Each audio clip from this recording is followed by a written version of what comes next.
बेथ' लेटसो जादों बे आगोलावनो जयेन जाखानांगौमोन माने बे जेसेबां एबसुआव माने थाबाय थादोंमोन प्रेसिडेन्ट हिसाबै बे एबसुनि गोथारथिखौ बे लाखियाखै बे राजनिथि हान्जा इउ पि पि एलनि माने सासे दैदेनगिरि बादि बे खामानि मावबाय थादों दा बिराद बदनाम खालामदों बे एबसुखौ दा बे जे इउ पि पि एलआव जयेन जाबाय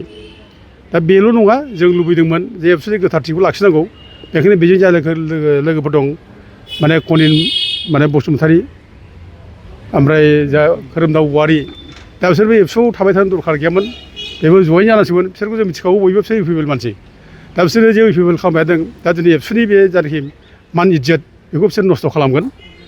बिसोरखौ बिसास खालामनो थान मोनगोन ओंखायनो बिसोरो जयेन जानाया मोजांमोन इउ पि पि एलआव थाबैनो जों बेखौ लुबैदों आरो लोगोसे माने जोंहा माने दिपेन बर'आ जे रोखोम खोथा बुंगासिनो दं गावखौ माने जाथिनि मावनो थाखाय बिपिएफआबो इउ पि पि एलआबो मोनसे स्पेस होनांगौ सेफ स्पेस होनांगौ सेफ जायगा देरहाहोनांगौ होनना बुंदों दा जों खिन्थु बुंनो लुबैयो दिपेन बर'आथ' जाथिनिफ्राय जेबो मावाखै बे जाथिखौ माने थगायबोदों जाथिखौ गुलाय गुजाय खालामबोदों जाथिखौ आलाय सिलाय खालामबोदों एबसुखौ बदनाम खालामबोदों बेथ' दिपेन बर'आनो खालामबोदों बेखौथ' बे नंखाय बुंनो हाया बे दा जों बेखौ बोराबनाय खार'ना बे जाथिनि सेन्टिमेन्टजों खामानि मावाखै जाथिनि इस्युआव मोनसेबो नांबोआखै बेखायनो जोंखौ बोराबदों दा दिनै माने इलेक्सन कमिसना आसामाव बिटिसिआव माने गासै 15था रिजार्भ समस्ति होबाय जोङो माने एमएलए समस्ति हरबाय दा बे एमएलए समस्तिया शेड्युल ट्राइब एरिया हिसाबै शेड्युल ट्राइब खुंथाइ हिसाबै शेड्युल माने खुंथाइ हिसाबै 6 शेड्युलनि आन्दाराव खुंनाय हिसाबै बे 15था जायनाखि एमएलए समस्ति बे गासिबो माने ट्राइबेलनि थाखाय रिजार्भ जानांगौमोन दा जों बेखौ लानानै जों गोबां माने डेलिगेसन टिम थांनानै बुंदोंमोन खिन्थु दिपेन बर'मोनहा जेबो बुङाखिसै बिथांमोनहा बे इलेक्सन कमिसना जेब्ला 6थाल' जोंनो सिट रिजार्भ खालामना होयो बिटिसि एरियानि थाखाय ओमफ्राय 9थाखौ जेब्ला जेनेरेलफोरनो माने अपेन खालामना होयो दा बेयाव बिथाङा होमब्लाबो बरायदों खुसिदों मोजां रंजादों बिसोरो फुरथि खालामदों आरो लोगोसे जायनाखि दरंनि जायनाखि उदालगुरि एमपि सिट बे एमपि सिटखौबो जों एसटि जानांगौ होननानै जों बिदोंमोन मानोना 6 शेड्युल एरियायाव माने एमएलए एमपि सिटआ रिजार्भ जायो ट्राइबेलनि थाखाय दा जों बेखौ बिदोंमोन खिन्थु बिथाङा बे समावबो जेबो बुङाखिसै दा जेब्ला क'क्राझारनिखौ एसटि डिक्लेयार होबाय ओमफ्राय उदालगुरिखौ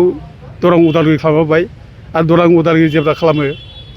बे मंगलदै समस्तिखौ गासिबो बे दरं उदालगुरि समस्तियाव सोफाना होबाय माने जोंनि बिटिसिनि सिमाखौ सिफायनानै दिनै बिटिसिनि बाउन्डारिखौ माने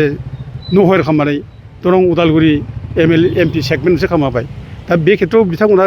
गोख्रों रल लानांगौ बेखौ लायाखै बिथाङा बरायदोंसो दा गथे बेफोर दायनिगिरि बिथाङा खामानि मावदों दिपेन बर'आ जाथियाव खुनु मोनसे जाथिनि सिरियास जेब्ला इसु जायो फंसे खोथा बुङाखै बे आरो थांनाय बिटिसि इलेक्सनाव गासै 9था समस्तियाव ट्राइबेल नङै बिजाथिफोरा ट्राइबेल रिजार्भ समस्तियाव दारायदों दा जों बेखौ जोङो प्रटेस्ट खालामदों जिगु जों बाथ्रा बुंदों खिन्थु दिपेन बर'मोनहा फंसे खोथा बुङाखै जे ट्राइबेल रिजार्भ समस्तियाव उनाव ट्राइबेलफ्रा दाराय मोना बे खोथा बुङाखै दा गथे बे दायनिगिरि बियो बेखौ माने जोङो गोरलै लायाखै आरो बिनि बादैबो जेब्ला माने बिटिसिआ 2003आव एकर्ड जायो बिटिसि एकर्ड जायोब्ला एकर्डआव रोखा रोखा लिरदों एकर्ड सिगनेटारिसफ्रा इन्ट्रिम काउन्सिलखौ सालायनांगौ होननानै ओमफ्राय एकर्ड सिगनेटारिसफ्रा इन्ट्रिम काउन्सिल सालायनानै बिसोर थाबैनो बाउन्डारि बानायनांगौ ओमफ्राय लोगोसे बिटिसिनि जायनाखि रिजार्भ समस्तिफोर कनस्टिटुवेन्सिफोर बेखौ बायनांगौ होननानै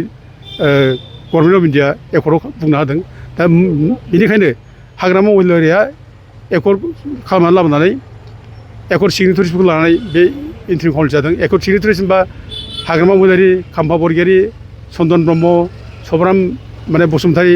देरहासार बसुमतारीमोन हितेश बसुमतारीमोन बिसोर माने एकर्ड सिगनेटारिस दा गथिखे बिसोरखौ लाफानानै बे माने इन्ट्रिम काउन्सिल दादों ओमफ्राय इन्ट्रिम काउन्सिल दानानै बेबो बे माने कयेक मासनि गेजेरावनो बे बिटिसिनि बाउन्डारिखौ थिखांबाय मोनब्रै क'क्राझार चिरां बाक्सा उदालगुरि मोनब्रै माने जिल्लाखौ बे खामानि लाबाय ओमफ्राय मोनब्रै जिल्लानि गेजेराव गासै 40था समस्ति बाहायनो लाबाय दा 40था समस्तिनि गेजेराव दा 30था समस्तिखौनो बिटिसिनि ट्राइबेलफोरनि थाखाय रिजार्भ खालामबाय 10थाखौ माने बयनोबो हगारबाय मोनबाया अपेन फर अल ओमफ्राय मोनबाया जेनेरेलफोरनि थाखाय रिजार्भ बिदि खालामबाय मोजां माबा खालामदों दा गथिखे बेखौ मावखांनायनि उनाव इलेक्सन जाबाय 2005आव दा जिहेतु गभर्नमेन्ट अफ इन्डिया हाग्रामाखौनो दायथ' हरबाय जेब्ला एकर्ड सिगनेटारि हिसाबै बिटिसि सालायनो दा गथिखे बेनो चान्स होबावनांगौमोन बेनो मावफुंनो चान्स होबावनांगौमोन दा खिन्थु बिसोर चान्स होआब्लानो बिसोर मा खालामखो प्रटेस्ट खालामबाय एखेबारे मावनो सिखौ होआखिसै माने हाग्रामायाव ओंखारनानै माने उरखावग्रा ब्रह्मखौ सिफ खालामनो थाखाय नाजाबाय गन्दगल जाबाय दा बिदि गन्दगल जायै जायै नै बिसोर माने प्रक्सि मोनसे आन्दलन खालामबाय बड'लेण्डनि जेबो गैया जेब्ला एकर्ड जाहां जाहां माबाने NDP जों बेखौ बिसोरो माने आनडिउ एडभान्टेज लानानै बिसोर गावसोरसो एकर्ड खालामनो आवगायबाय दा बिसोरो बै समाव बड'लेण्ड रायजो मोननोसै होननानै बर' हारिनिफ्राय जाम्बा जाम्बिनिफ्राय थै सहि लादों बिसोरो थैनि सहि गोरिब गुन्द्रा जाम्बानिफ्राय थै सहि लानाय मेम'नाव हैदों बिसोरो दा दिनै बे थैनि सहि लानाय मेम'नाव हैनायनि उनाव दिनै मा लाबोखो बिसोरो बिटिआर सुक्ति खालामनानै रायजो नांलिया होननानै लाबाय बेसेबां गिदिर अफराद बियो रायजो नांलिया आरो लोगोसे बे BTC मोनखानाय गामि जायनाखि जाहा दंमोन 3059टा गामि बे 3059टा गामिनिफ्रायनो नन ट्राइबेल गामिखौ दानख'नायनि बिसोर एकर्ड खालामनानै लाबाय दा दिफेन बर'ना बेनि थाखाय दायनिगिरि दा जों बेखौ जावले जावले दिफेन बर'नाव सोंबाय थादों खिन्थु बिथांमोनहा जोंनो जेबो रिप्लाय होनो हायाखै दा दिनै बेफोरखौ बिथांमोनहा रिप्लाय होनांगौ आरो रिप्लाय होनो हायाजासे गावखौनो माने जाथिनि थाखाय मावदों आं माने 25 बोसोर एबसुआव थानाय जाथिनि मावदों बेबायदिब्ला जों बेखौ गनाय हाया दा जों खावलायदों रायजोआव खावलायगोन जे दिफेन बर'आ बर' जाथिखौ थगायबोदों आरो दुलाराय बर' फरायसा आफादनि जायनाखि इमेज बड'फा उपेन्द्र ब्रह्म दैदेननाय बे बर' फरायसा आफादखौ बे माने लासिंसिं खालामदों बियो बदनाम खालामदों गथिखे बे दिफेन बर'खौ दिनै जेरावखि थाया बेखौ फेजेननांगौ बेखौ देरहानो नाङा आरो बर'फ्रा खुनु बेनो भट होनो नाङा जों बेखौ दिनै माने खावलायहरो रायजो राजाफोरखौ आरो जोंबो केम्पेनाव ओंखारगोन दिफेन बर'खौ स्पेसियेलि